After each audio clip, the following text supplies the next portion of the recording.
দুনিয়ায় মোবাইল কিনতে যাচ্ছ আইফোন, কি ফোন? আগে দেখে ক্যামেরা, কি দেখে? মোবাইলের ক্যামেরা দেখো।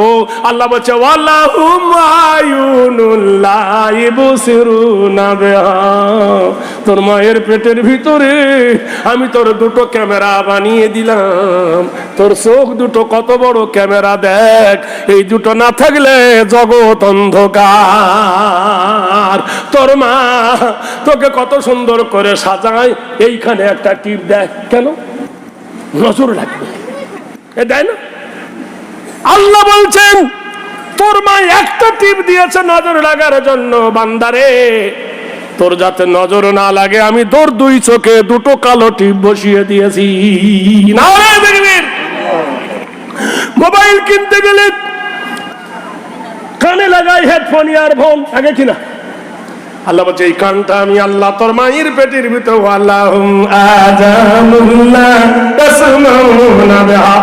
আল্লাহ মায়ের পেটের ভিতর কান বানিয়েছে না বানায়নি? জোরে বলুন, জোরে বলুন না রে দেখবীর। এক যুবক ফজরের নামাজ পড়েছেন, সুবহানাল্লাহ বলুন। কি পড়েছেন? ফজরের নামাজ পড়ার পরে যুবকের একটা দোকান ছিল, সেই দোকানে গোশ বিক্রি করত। কি বিক্রি করত? গোশ। উটকে নাহার করেছে। কোরআন আল্লাহ বলছেন ওয়াইলাল ইবলি কাইফা খুলিকাত, আমি উটকে বড় রহস্যময় করে বানিয়েছি। গরু জবাই করতে 2-3 জন লাগে, দড়ি বাঁধতে লাগে। ছাগল জবাই করতে 2-1 জন লাগে, কিন্তু উট জবাই করতে একাই যথেষ্ট।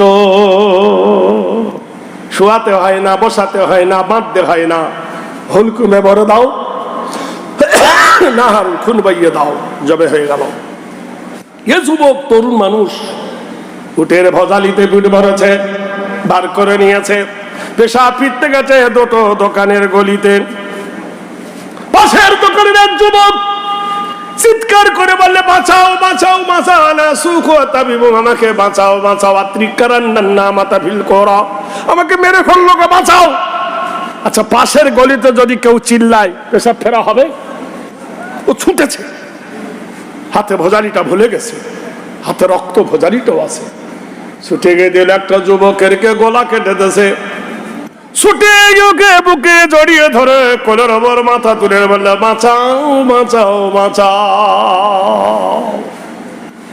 সব লোক ছুটে এলো, দোকানের লোক, মসজিদের লোক, রাস্তার লোক, পথিক লোক ছুটে এসে দেখে গলা অপারেশন। বলে হ্যাঁ রে কোষাই, এতদিন উট জবে করতি, ছাগল জবে করতিস, মানুষ জবাই করা কবে থেকে শুরু করলি? বলে খোদার কসম, আমি সাহাবায়ে রাসূল, আমি সাহাবায়ে রাসূল, আমি মিথ্যা কথা বলি? तेरे हाथ में चाकू है, चाकू में खून लगा हुआ है, तेरी गोद में उसी का सार है, तेरे कपड़ा भी खून लगा हुआ है, तूने कत्ल किया, दूसरे शख्सों को भी गाली दिया। बोल কেন কতল করলি? বল। তোর হাতে ভজালি, তোর হাতে রক্ত, তোর কাপড়ে রক্ত, আর তুই বলি করিসনি? এমন কিল মারা মারতে লেগেছে, জনগণের মার, পিঠের চামড়া 2 নম্বর করে, মাথার চুল ধরে, দাড়ি ধরে টানতে টানতে অর্ধেকটা দুনিয়ার প্রেসিডেন্ট আমিরুল মুমিনিন আলীর দরবারে বিচার। খলিফা হযরত আলী বলে মার্ডার করলি কেন? এ বলে আমিরুল মুমিনিন, আমি খলিফায়ে রাশিদিন, আপনি বিচার করুন, আমি মার্ডার করে। এরা বললে হুজুর ও মার্ডার করেছে কিনা জানি না, ওর হাতে ছুরি দেখেছি, ছুরি তো রক্ত, ওর কাপড়ে রক্ত। রোজ যখন আমাদেরকে ডাকে আমরা মসজিদ থেকে এসে দেখেছি ওর কোলে যুবকটা বেঁচে ছিল, ছটফট করছিল, মরে গেছে। কোরআন জানিয়ে দিল আল কতলু বিল কতলি আল হুররু বিল হুররে ওয়াল আবদি বিল আবদি ওয়াল উনসা বিল উনসা। যাও একে বদ্রভূমিতে নিয়ে এক করে এর মুন্ডুটা 2 খণ্ড করে দাও। নারায়ে তাকবীর, নারায়ে তাকবীর। প্রধানমন্ত্রীর গুরুজি নাম হলো আসারাম। কি নাম? এই মেদিনীপুরের পাশে জেলাটার নাম কি? হাওড়া জেলা। কি নাম? হাওড়া জেলায় 2004 সালে রেজানুল হক বলে একটা ছেলে মারোয়ারির একটা মেয়েকে বিয়ে করেছিল। অপরাধ, মুসলমান হয়ে মারোয়ারির মেয়েকে বিয়ে করেছিল বলে রেজওয়ানকে ফাঁসি দেওয়া হয়েছিল। অপরাধ ও মুসলমান, তাহলে বিয়ে করে অপরাধ করেছিল। আর ভারতবর্ষের প্রধানমন্ত্রীর গুরুজি 65টা মেয়েকে ধরে রেপ করেছে আসারাম। ওই সুপ্রিম কোর্ট তাকে ফাঁসি দিল না কেন? তাহলে সূক্ষ্ম বিচার হয়েছে। জোরে বলুন নারায়ে তাকবীর। 2000 সালের আগে জেনে রেখে দিও, 84-85 সালে 1985 সালে হাওড়া জেলার একটা ছেলে নাম ছিল ধনঞ্জয়। কি নাম? লাক্সো কোম্পানির একটা মেয়েকে ভালোবেসেছিল বলে হিন্দু গরিব ধনঞ্জয়ের ফাঁসি দেওয়া হয়েছিল এই ভারতের সরকার সুপ্রিম কোর্টের রায়ে। ধনঞ্জয়ের মা গিয়ে প্রাণভিক্ষা চেয়েছিল রাষ্ট্রপতির কাছে, রাষ্ট্রপতি প্রাণভিক্ষা দেয়নি। আর ভারতবর্ষের মাটিতে ক্রিকেটদের গুরুজি নাম হলো রাম রহিম। রাম 60টা মেয়েকে ধর্ষণ করেছে, কুমারী মেয়েকে 60টা। ভারতবর্ষের প্রধানমন্ত্রী এই দেশের মেয়েকে নিয়ে প্লেনে উড়িয়ে গিয়ে জম্বুদ্বীপের পাশে দ্বীপে সেই মেয়েকে ধর্ষণ করে মেশিনে ভরে তোর জুস করে খেয়েছে। মিথ্যা বলছি? প্রমাণ আছে হাজার, দেখবেন মোবাইলে ছেড়ে দিয়েছে। চিন্তা করে দেখো, এত জঘন্য অপরাধ করার পরে তাদের বিচার হয় না। আর ধনঞ্জয়ের ফাঁসির কাটে ঝুলতে হয়েছিল মারোয়ারির মেয়েকে বিয়ে করেছে বলে। এর নাম দিয়েছে সুপ্রিম কোর্ট। কি কোর্ট?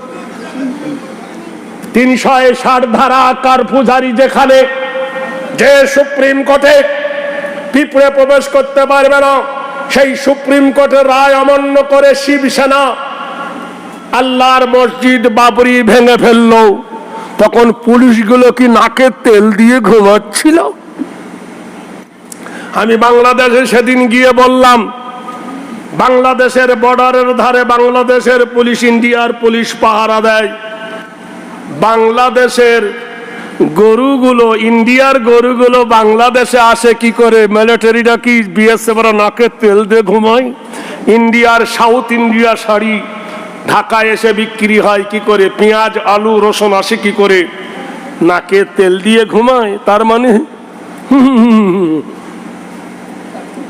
আমাদেরকে বলছে তোরা স্বদেশী নয়, তোরা বিদেশি। বাংলাদেশের মেয়ে ছেলে এসে বুকে ভরে থুয়েছে। নাম কি? বলুন, ভয় লাগছে নাকি? প্যার কিয়া তো ডরনা কি? হ্যাঁ, দোষ আমার, শুধু দোষ। আর এই মোবাইল ওয়ালারা এত ভাইরাল করে বলে আমারও সব মোবাইল ফোন নাই, আর আমার ছাড়ার দরকার নেই। আমি বুড়ো গরুর অত অ্যাডভার্টাইজের দরকার নেই। সবাই বলে হুজুর একটা কার্ড দাও, বলে আমি নিজেই কার্ড। 19 সালে এনআরসি শুরু হয়েছে, লকডাউন। লক মানে তালা, ডাউন মানে কি? নিচে নিচে তালা মারা ছিল, নিচে তো খোলা ছিল, উপর তালা মারা ছিল। তো লক আপ বলা দরকার। কলকাতায় এসেছি, 4 চাকা চলতে দেব না, রিজার্ভেশন ট্রেনে এসেছি। আমার এক বন্ধু ফল ব্যবসা করে কলকাতায়। আচ্ছা আবু বাইদা ভাই, তোর ভয় লাগে না? কেন?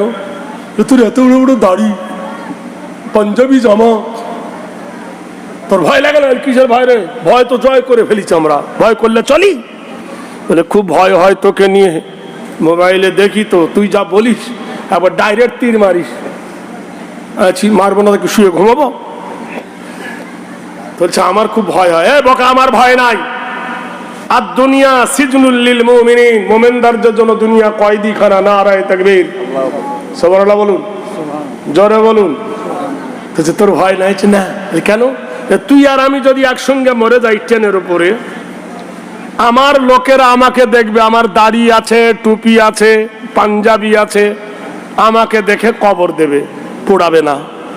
তোকে নিয়ে গন্ডগোল, তোর দাড়িও নাই, মোচও নাই, তোর চিহ্নিত নাই, তো তোর কাপড় ছেড়ে তোর মেশিন দেখবে, তুই মোল্লা না হিন্দু। আমার বেশি জ্বালা না তোর বেশি জ্বালা, শালা তোর মরণের পরে কাপড় খুলবে। তা তো বটে, আমার থেকে তোর বেশি ভয় করে। সারা বিশ্বের মুসলমান তাক লাগিয়ে দিয়েছে এবছর বিশ্ব ইজতেমায় জানুয়ারিতে, জোরে বলেন না। 3 কোটি মুসলমানের সমাগম। কোটি না ছিল বালিশ, না ছিল দামি বিছানা, না ছিল এসি, না ছিল দামি গদি। আরবের লোক, তুরস্কের লোক, পারস্যের লোক, জার্মানের লোক, পাকিস্তানের লোক, বাংলাদেশের লোক, ইউপির লোক, মোরাদাবাদের লোক, হায়দ্রাবাদের লোক, কাজিখানের লোক, পাকিস্তানের লোক, শ্রীলঙ্কার লোক, সব এসে কাতার কাতার দিয়ে তারা এসেছে। আমি শ্রীলঙ্কায় অনেকবার গেছি। আমি ওদের শিবিরে গেলাম, আমাকে গেটের প্রহরী একজন চিনে ফেলেছেন, যে উদারা কামেদার ইদানে না আদার আবানো আলে অন্যান্য মনো ইংরেজি দবানা না নোড়ো দোড়ো মানে তামিলনাড়ু, ওদেরকে তেলুগু ভাষা খুব চালু। আলে কাদারা মানে আলা আদারা মানে মনে নেই বলি, ওরি শালা বলে তুই আমার দেশে গেছিলি? হ্যাঁ। আমি সেই মাল রে, সেই মাল। কি মশা করে, সুবহানাল্লাহ। একজন দেখি হাতে চুমো দিয়ে দিল, যে কেন করছো? বলে তোমাকে মোবাইলে দেখেছি, কোনোদিন সাথে পাই নাই, তুমি এসেছো? বলে হ্যাঁ, গুরুম ভ্যা করতে এসেছি। আমি বললাম শোনো, এক দেশে 2টো মেম্বার থাকলে ও বলে আমি জিতবো, বলে আমি জিতবো। এক দেশে 2টো নেতা থাকলে ও বলে আমি জিতবো, আমি জিতবো। এক দেশে 2টো মেম্বার থাকলে, প্রধান থাকলে ও বলে আমি জিতবো, ও বলে আমার ভোট, ও বললে তোমার ভোট। কিন্তু এতগুলো হাজার হাজার আলেম, হাফেজ, কারি, মাওলানা, মুফতি, 3 কোটি মুসলমান জমায়েত হয়েছে। বলুন তো, কারোর ব্যাগ চুরি গেছে? বললো না। কারোর চটি চুরি গেছে? বললে না। কারো মোবাইল চুরি গেছে? বললে না। কেউ কাউকে ঠেলা মেরেছে? বললে না। কেউ কাউকে গুঁতো মেরেছে? বললো না। কোনো হট্টগোল হয়েছে? বললো না। নীরবতা পালন করে যখন ফজরের নামাজ হচ্ছে, জোরে বলুন সুবহানাল্লাহ, যখন পড়ছে ফালা সাদ্দাকা ওয়ালা সাল্লা ওয়ালাকিন কাযযাবা ওয়া তাওয়াল্লা, আমাকে একজন ধরে ধরে টেনে নিয়ে বললো হুজুর আমি জানি, আসুন। আমাকে হেডকোয়ার্টারের মিডিলে নিয়ে গেল। আমি বললাম নুরি আমার যাওয়ার দরকার নাই, আমি পালাবো, হাই আলা সলা, এক্ষুনি পালাবো। বলে আয় না, ধরে ধরে নিয়ে গিয়ে ভিতরে গেল। দেখলাম, সুবহানাল্লাহ বলুন, সুবহানাল্লাহ বলুন, আরবের লোকের সঙ্গে দেখা।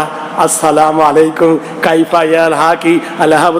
যখন তারা আমার সঙ্গে মশা করছে, বিশ্ব করে 5 মিনিট কথা বললাম, কলেজা ঠান্ডা হয়ে গেল। এই মিলন মহান। বিশ্বের কোন জাতিতে আছে? জোরে বলেন নারায়ে তাকবীর।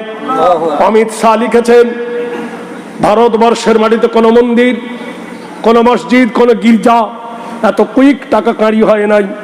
মুসলমানের কলেজে আগুন ধরেছিল 2025 সালের শেষ 6ই ডিসেম্বর। একজন মুসলমান ডাক দিয়েছে বাবরির নাম, জোরে বলেন নারায়ে তাকবীর। সেই বাবরির নামে 6 দিনে টাকা জমা হয়েছে 700 কোটি। কত কোটি? 700 কোটি।